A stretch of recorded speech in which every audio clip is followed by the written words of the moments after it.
matin, ce que j'ai eu à cœur de vous partager, c'est dans une lecture que j'ai faite, ça m'a fait penser à des films où il y a bien des énigmes, des choses qu'il faut se casser la tête pour essayer de comprendre, puis beaucoup d'aventures, genre les films d'Indiana Jones, où il y a toutes sortes d'épreuves à traverser pour arriver ailleurs, il y a du suspense, du rebondissement. Ce que j'ai lu, ça m'a fait drôlement penser à ça. Puis ça m'a fait aussi penser, je ne sais pas si vous avez déjà fait ça, vous, des jeux d'évasion. Hein, un jeu d'évasion, nous, on aime ça, on fait ça des fois en famille. Ça fait quelques fois qu'on fait ça. Je suis vraiment pas bon, mais j'aime ça. Puis, dans le fond, ça fait travailler un petit peu l'intellect, l'observation. On est enfermé dans une pièce. C'est le fun d'être enfermé dans une pièce, puis pas pouvoir en sortir. Ce qui est le fun dans le jeu d'évasion, c'est qu'on sait qu'à un moment donné, il y a quelqu'un qui va venir nous ouvrir. Ils ne nous garderont pas là pendant des siècles. Là. Ils ont d'autres mondes qui arrivent après. Mais en tout cas, on est enfermé là, puis le but, c'est de sortir de là. Le but, c'est d'être libéré, puis tout ça en trouvant des indices. En trouvant des clés qui vont ouvrir des portes, qui vont ouvrir des tiroirs, qui vont amener à d'autres indices, d'autres énigmes qu'il va falloir découvrir pour finalement finir par sortir et être délivré. C'est bien le fun, c'est sûr. Puis, on a un temps déterminé pour y arriver. Hein? C'est pas, comme j'ai dit, pour tout le temps. Puis tout ça, le fait que on a juste tant de temps pour réussir, là, mais ça apporte du stress, ça apporte du plaisir aussi dans ce jeu-là. Parce que si on avait la semaine, bon, on prendrait ça relax pour trouver les indices. Mais là, hey, on a un objectif. Puis on sait qu'il y a un plan caché là-dedans qu'il nous faut découvrir. C'est ça un peu le but du jeu quand on est là. Mais ça, c'est un divertissement. C'est conçu pour nous distraire, pour nous amuser, pour un petit peu de temps.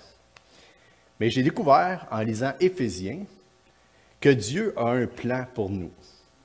Un plan secret, mais qui n'a pas été conçu pour nous distraire seulement, bien, pas du tout même, pas été conçu pour nous distraire et pour juste un peu de temps, mais au contraire, ce plan-là, il a été conçu pour nous sauver. Un plan pour nous libérer. Et ce plan-là, il a une portée éternelle. Mais j'ai découvert, en lisant Éphésiens, que Dieu, ça je viens de lire. Ce plan-là, il est rempli de mystères, mais aussi, à la fois, il est très simple à comprendre quand on a la clé de l'énigme. C'est ça la clé. Il faut avoir la clé. Éphésiens nous parle d'un plan secret. Un plan secret que Dieu a élaboré depuis le début des temps. On va prier. Alors, Seigneur, aide-nous ce matin à comprendre toute la grandeur de ce plan-là que tu as mis dans ta parole, à en saisir une partie du moins, la partie la plus importante, celle qui nous donne la clé vers l'éternité, vers toi. Seigneur, on te prie que tu nous enseignes dans ta parole et qu'on ressorte avec un désir de te connaître encore plus et de découvrir les merveilles que tu as dans ta parole. Amen. Mais tout d'abord, on va parler de la lettre justement qui est aux Éphésiens. Okay? C'est une lettre qui est pour tout le monde. En fait, la plupart des manuscrits ne mentionnent pas que cette lettre est adressée aux Éphésiens, mais simplement à ceux qui appartiennent à Dieu. C'est incroyable, hein? Intéressant. Deuxième diapo. Paul, apôtre de Jésus-Christ. On l'a-tu? Oui. Paul, apôtre de Jésus-Christ, par la volonté de Dieu, salue à ceux qui, à Éphèse, il est en parenthèse, comme vous voyez, appartiennent à Dieu et qui croient en Jésus-Christ.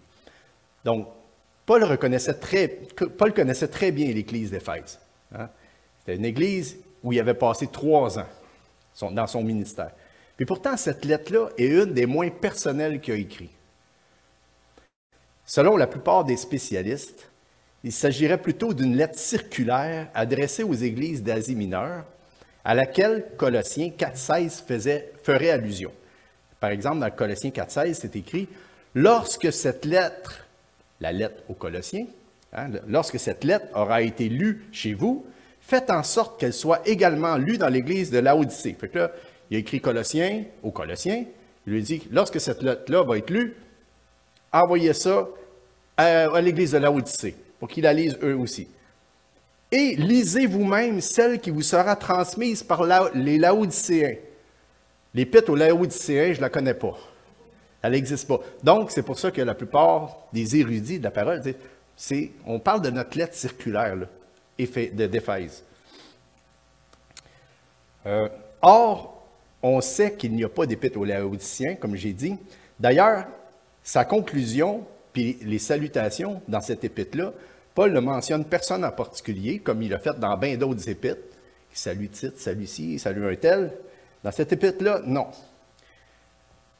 Donc, la lettre aux Éphésiens serait plus une lettre qui s'adresse aux croyants de façon générale. Par ricochet, on peut certainement se l'approprier. Un peu comme on peut s'approprier à peu près n'importe quelle parole de l'Écriture, c'est sûr, là. Mais celle-là, on dirait que quelque chose de particulier. Les commentateurs bibliques disent que dans la plupart des meilleurs manuscrits, il y a un blanc dans l'adresse de la lettre. Il n'y a rien d'écrit. C'est comme si l'auteur nous avait laissé l'opportunité d'inscrire le nom de notre propre Église. Paul, apôtre de Jésus-Christ, par la volonté de Dieu, salue ceux qui, à la clairière, appartiennent à Dieu et qui croient en Jésus-Christ. Wow! On a une épître. C'est merveilleux. Mais que contient cette lettre si mystérieuse qui s'adresse à nous? Comme je le disais plus tôt, cette lettre nous parle d'un plan. Un plan secret que Dieu a soigneusement préparé. Ça vous intrigue-tu, ça?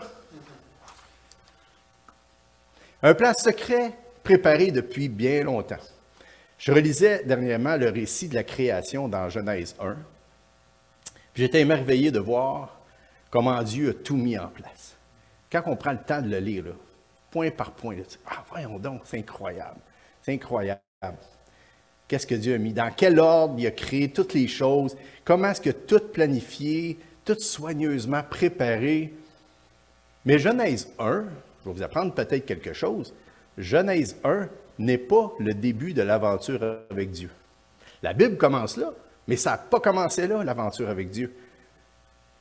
Éphésiens 1, verset 4, on peut le lire ici, qui dit « En lui, bien avant la fondation du monde, il nous a choisis pour que nous soyons saints et sans reproche devant lui. » En lui, bien avant la fondation du monde. Wow! Genèse 1 commence à la fondation. Bien avant ça, il y avait d'autres choses. Le Créateur, celui qui a fait toute l'immensité des cieux. Je ne sais pas pour vous autres, mais quand Jean-Raymond nous parlait là, de les planètes, puis les comètes, puis les galaxies, puis les amas, puis les noms qu'il utilisait, c'était incroyable. Puis ça, c'était juste ce qu'on peut voir de l'univers. C'est ce qu'on connaît, puis il y a bien des affaires qu'on n'est même pas sûr. Mais ça, c'est juste un début. Quand le Créateur, celui qui a fait toute cette immensité-là, les planètes, les galaxies, les supernovas, les milliards d'étoiles, les systèmes planétaires à l'infini, celui qui a créé l'homme et la femme, tous les animaux, la nature dans toute sa splendeur, ce Créateur-là, avant même de créer toutes ces choses-là, avant que Genèse 1 existe, bien avant de poser les fondations du monde, ce Créateur-là m'a choisi. Wow! Vous a choisi. Quand je pense à ça, là, c'est comme, on dirait qu'on vient avant toutes ces affaires-là, toute la création, tout ce qu'on voit. C'est incroyable. Eh bien, en voulez-vous du mystère? Hein? Ça, c'est toute une énigme difficile à comprendre. J'étais choisi, nous étions choisis, alors que rien n'existait. C'est mystérieux. Puis, malheureusement, je ne vous donnerai pas la réponse à tout ça ce matin. Il faut en revenir la semaine prochaine. Ce que je comprends, par contre, c'est que Dieu n'improvise pas. Tout est pensé d'avance depuis le début. Son plan a été méticuleusement préparé, puis il n'y a rien qui a été laissé au hasard. Ça, c'est ce que je crois de Dieu. Mais c'est quoi l'objectif de ce plan-là? C'est quoi le but? Pourquoi? Pourquoi tout ça? Pourquoi? Hein? On se pose la question, pourquoi? Des fois, on a des réponses, d'autres fois non, mais là, on a des bonnes pistes. Dieu n'a pas créé toutes ces choses puis mis en place un plan secret pour rien, sans objectif, sans but. Sinon, à quoi bon? Dans Éphésiens 1,4, ça dit « En lui, bien avant de poser les fondations du monde, il nous avait choisis pour que nous soyons saints et sans reproche devant lui. » Ensuite, dans 5, on dit « Puisqu'il nous a aimés, il nous a destinés d'avance à être ses enfants qu'il voulait adopter par Jésus-Christ. Voilà ce que, dans sa bonté, il a voulu pour nous. » Et le verset 6 nous dit « Afin que nous célébrions la gloire de sa grâce qu'il nous a accordée en son Fils bien-aimé. » Fait que là, on a 3 objectifs dans ces versets-là, que moi j'ai trouvés en lisant. Premièrement, pour que nous soyons saints et sans reproche devant lui. Puis ça, on va y revenir un petit peu plus tard. C'est complexe. Non, c'est pas vrai, mais on va y revenir. Deuxième objectif, pour que nous soyons ses enfants qu'il voulait adopter. Et le troisième objectif que j'ai vu, c'est afin que nous célébrions la gloire de sa grâce. Fait que pour moi, son plan, il y a ces 3 objectifs-là, en tout cas dans ce que j'ai lu dans ces passages-là. On va commencer avec le deuxième objectif, enfant d'adoption. Puisque nous avons aimé, il nous a destinés d'avance à être ses enfants qu'il voulait adopter par Jésus-Christ. Voilà ce que, dans sa bonté, il a voulu pour nous. Dans le plan de Dieu, en tout cas le plan qu'il a voulu révéler aux patriarches dans le temps, le peuple de Dieu, c'est le peuple hébreu. C'est eux les enfants légitimes. Le peuple que Dieu s'est choisi. C'est à eux que Dieu s'est fait connaître. Mon micro ne marche plus là. Batterie morte.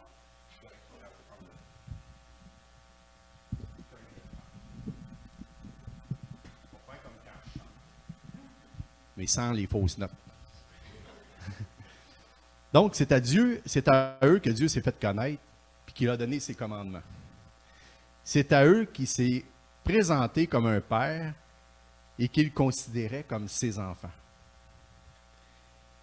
Mais ce qu'ils ont refusé de voir, c'est que Dieu avait un plan secret et que dans ce plan, Dieu ne fait pas de favoritisme. Eux, ils se sont dit, on est le peuple de Dieu, alors il n'y a personne d'autre qui existe, on est les choisis, le peuple élu. Ils ont eu de la misère, même, surtout au temps de Jésus, à reconnaître que il y avait d'autres choses qui existaient, puis que Dieu avait une autre vision qu'eux autres du monde. Malgré qu'il y a un peuple, malgré qu'il a un peuple officiel, le peuple hébreu, qu'il appelle ses enfants, il a choisi dans son plan d'avoir d'autres enfants qui ne sont pas de ce peuple, mais qui sont choisis. Des enfants qu'il voulait adopter, des fils et des filles d'adoption. Regardez si c'est beau. Je suis né dans une famille nombreuse. Je suis le numéro 11 de 14 enfants. Ça, c'est tous mes frères, mes sœurs. On a encore le privilège de tout être là, en santé, ensemble. Ça, c'est la dernière photo qu'on a prise à Noël. Dans le milieu, c'est le beau jeune homme. Je suis toujours dans le milieu en avant ces photos parce que ça donne que les 7 plus vieux en arrière, les 7 plus jeunes en avant, puis je suis dans le milieu des 7 plus jeunes. Ça paraît bien une photo. Ça, c'est ma famille légitime. Puis je peux dire que j'ai été aimé et que mes parents m'ont donné le meilleur d'eux-mêmes. Mais est-ce que je peux dire que j'ai été choisi? J'ai sûrement été désiré, parce que ma mère a désiré chacun de ses 14 enfants. C'est pas croyable. Moi, après 4, je ne suis pas sûr que j'en aurais désiré d'autres. Mais elle, à 4, elle faisait juste commencer. Mais est-ce que j'ai été choisi? Pas vraiment. Ils ont pris ce qui arrivait, là. Hein? Il voulait m'avoir, mais surprise, on ne sait pas ce qui va sortir de cette affaire. Hein? J'aurais pu naître avec un bras dans le front, et il n'aurait pas eu le choix de m'accepter comme leur enfant. Il m'aurait sûrement aimé quand même. Mais l'adoption, c'est différent. Normalement, on a un petit peu le pédigree de l'enfant. On sait d'où il vient, qu'est-ce qu'il est en train de vivre, c'est quoi sa condition de santé, etc. Normalement, à l'adoption. Donc, la décision d'adopter un enfant, c'est un choix qui est éclairé, qui est réfléchi. Qu'il soit en parfaite santé ou malade, on l'a choisi, et c'est par choix et en toute connaissance de cause qu'on l'accueille dans notre famille. Je me sais privilégié d'être dans une si grande famille et si belle famille naturelle. On en reparlait, j'ai vu encore quelques-uns de mes sœurs en fin de semaine, puis on se le disait encore. Quelle bénédiction qu'on a d'avoir une belle grande famille de même. Pas de chicane, pas de chicane. 14. On s'entend tous comme quand on était jeunes puis qu'on se tiraillait. C'est fou. Presque pas de maladie, rien de grave. On est vraiment bénis. On est vraiment une belle famille bénie. Mais je me sens d'autant plus privilégié et béni d'avoir été choisi par Dieu pour faire partie de sa famille en tant qu'enfant d'adoption. Je suis privilégié d'être dans cette famille-là, mais d'avoir été choisi par Dieu, ça c'est encore plus incroyable. Ce texte est fort. Avant même la fondation du monde, Dieu nous connaissait avec tous nos défauts, toutes nos qualités, et c'est nous qui l'a choisi comme enfant d'adoption. C'est déjà tout un privilège d'être des enfants légitimes, mais d'être enfant choisi, ça c'est wow, n'est-ce pas? Fait que le verset 1,5 nous dit, « Puisqu'il nous a aimés, il nous a destinés d'avance à être ses enfants qu'il voulait adopter. » Pas au hasard, pas un choix irréfléchi. Hein? Il voulait nous adopter par Jésus-Christ. Le troisième objectif, on va passer à l'autre diapo. Ah, j'ai mis ça dans l'ordre de même, là, ça descend, mais c'est pas grave. C'est écrit petit, vous êtes capable de lire? Oui, c'est bon. De toute façon, on va le lire. 1,6 qui dit « Afin que nous célébrions la gloire de sa grâce qu'il nous a accordée en son Fils bien-aimé. » Donc, soyons honnêtes. Est-ce que Dieu a réellement besoin de nous? Hein? Ça m'achale un petit peu. Ah. Dieu n'a pas nécessairement besoin de nous. Hein? Est-ce que Dieu a besoin de nous pour assurer sa subsistance? Est-ce que Dieu a besoin de nous pour assurer son existence? A-t-il besoin de nous pour prouver qui il est et ce qu'il fait? A-t-il besoin de nous pour quoi que ce soit, finalement? Lui, le créateur de toutes choses?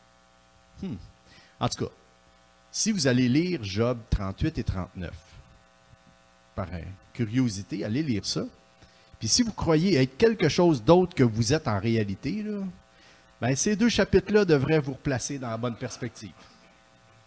Job 38 et 39.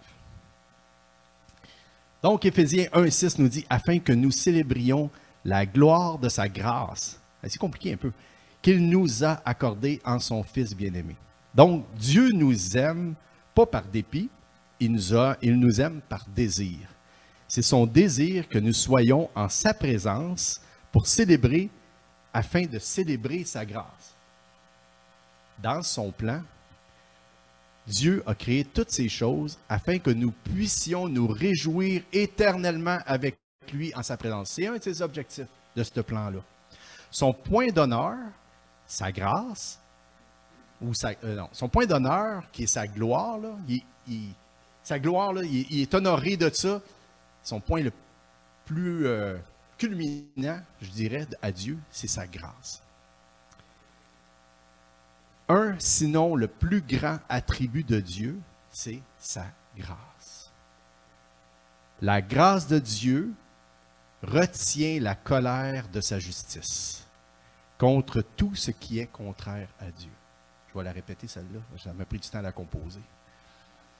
La grâce de Dieu retient la colère de sa justice contre tout ce qui est contraire à Dieu. Tout ce qu'on mérite, nous, là, dans le fond, on va dire je, okay? Tout ce que je mérite, vous l'appliquerez si ça vous tente. Tout ce que je mérite, c'est d'être écrasé comme un maringouin. Un maringouin qui n'arrête pas de me bourdonner autour, puis qui n'arrête pas de me piquer sans cesse. Dès que j'ai une chance, je te l'écrase comme il faut. C'est l'image que j'ai quand je me compare à la grandeur du Créateur, à comment il est saint, comment il est parfait. Puis la colère de sa justice devrait m'écraser de la même façon. Mais sa grâce me pardonne. Sa grâce me pardonne. Sa grâce me laisse bourdonner.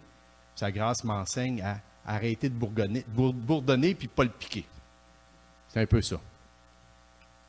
Sa grâce, c'est le privilège qu'il nous fait de pouvoir participer à ce super party en sa présence.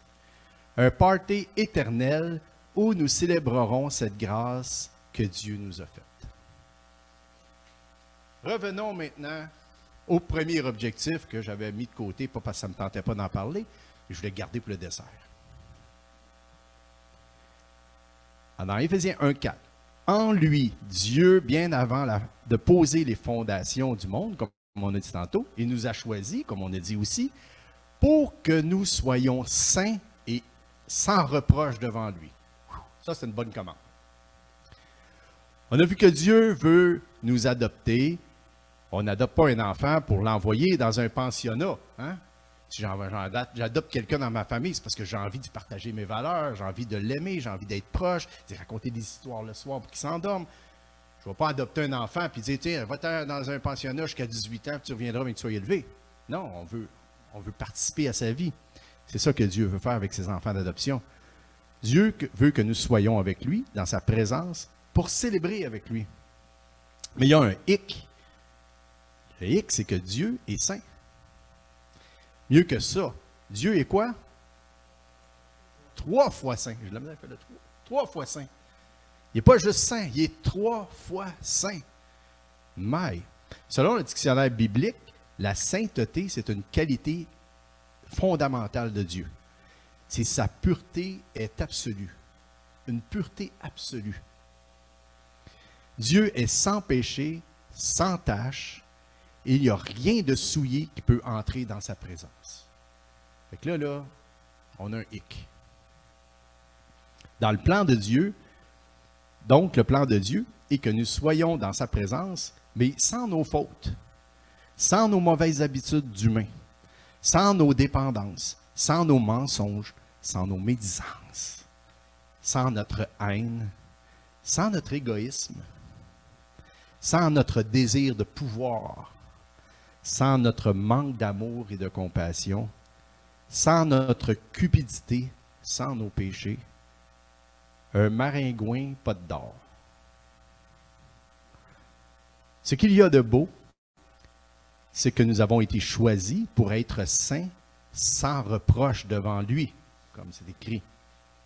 Mais, pour entrer dans la présence de Dieu, nous devons être saints comme lui est saint. Fait que là, ça complique, hein? C'est pas évident. C'est alors qu'on arrive à l'énigme. Comment on peut résoudre ce problème-là, finalement? Ce qui est merveilleux dans le plan secret de Dieu, c'est que le secret, il n'est pas resté secret. C'est le fun. On a un plan secret qui n'est pas secret. En plus de tout avoir soigneusement préparé, Dieu nous donne le moyen de résoudre l'énigme. Mais ça ne peut pas être plus facile que ça, là. Dieu ne fait pas que nous donner un indice pour résoudre le problème. Non, il nous donne carrément la solution et la clé de l'énigme. Fait que là, il nous dit, il n'y a pas de, hein, si tu veux, tu n'as pas bien grande excuse de ne pas t'en venir dans ma présence. Je te donne tout. La solution, vous vous en doutez un petit peu, hein? La solution, c'est Jésus qui s'est offert sur la croix pour effacer tous nos manquements. Et la clé pour comprendre cette énigme, c'est quoi? C'est l'Esprit Saint que Dieu a placé en nous. Tout se tient dans le plan secret de Dieu. Là, on va lire une série de versets, puis on va faire comme des détectives un peu, là. On va essayer de trouver, à travers tous ces versets-là, les suivants, qu'est-ce qui ressort, qui nous donne un petit peu des indices sur l'énigme du plan secret de Dieu. On y va? OK. Éphésiens 1, 6. On continue notre lecture. Donc, le but, c'est que nous célébrions la gloire de Dieu. En Christ, parce qu'il s'est offert, nous avons été délivrés. On a reçu le pardon de nos péchés. Il faut rouler, il faut rouler. Ah oui. Nous donnant pleine sagesse et pleine intelligence. On est rendu au verset 9. Pour que nous connaissions le secret de son plan. Attendez, je vais le lire en avant parce que je n'ai pas les mêmes notes. OK. Selon ce plan, tout au ciel, sous le gouvernement de Christ, en Christ, choisi pour lui appartenir conformément à ce qui a été fixé, celui qui met en œuvre toutes choses. C'est drôle, hein, quand je sors des affaires de même, mais on dirait que c'est les formules qui sortent, qui nous montrent le plan de Dieu. On continue? On est là, on est destiné d'avance à célébrer sa gloire, à placer notre espérance dans le Messie. Vous avez entendu le message de vérité qui vous apportait le salut? C'est aussi en Christ que vous qui avez cru, obtenu de Dieu l'Esprit Saint, la clé. Cette clé-là vous a marqué de son sceau pour lui appartenir. C'est l'Esprit. Cet Esprit, c'est un acompte, un héritage en attendant la délivrance du peuple que Dieu s'est acquis. Tout aboutit à célébrer sa gloire. Fait que ça, c'est les petits passages secrets qu'il y a dans le texte. Et si on les médite comme ça, on voit le plan de Dieu dans tout ça. En résumé, Dieu a un plan secret qu'il a préparé avant la fondation du monde. Puis dans ce plan, il nous a tous inclus. Il nous a choisis pour que nous célébrions sa gloire en sa présence.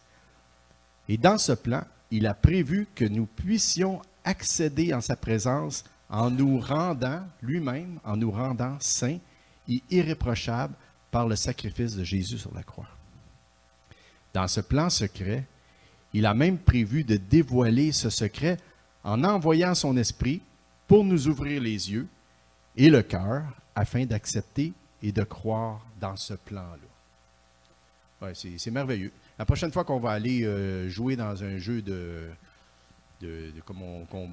d'évasion, là, je vais lui demander la solution avant de rentrer. Ça va être bien plus facile. Mais c'est ça que Dieu fait avec nous.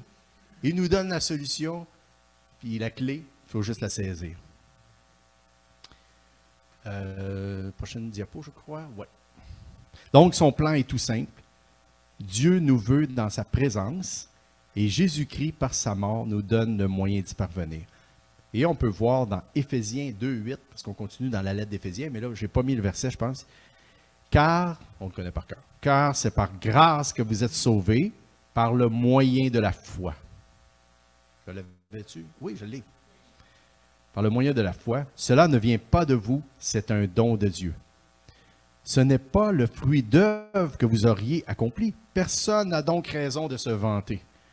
Ce que nous sommes, nous le devons à Dieu. N'est-ce pas?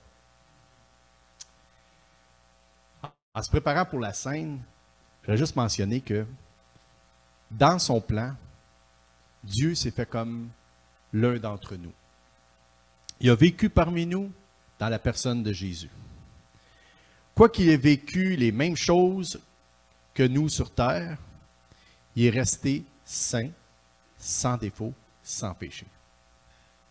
Dans son plan, Dieu a prévu que Jésus soit accusé à tort, condamné à mort et exécuté sur la place publique, afin que tous ces enfants d'adoption que nous sommes puissions avoir accès à lui. Dans son plan, Dieu a envoyé son esprit pour convaincre ses enfants à mettre leur confiance dans ce plan-là.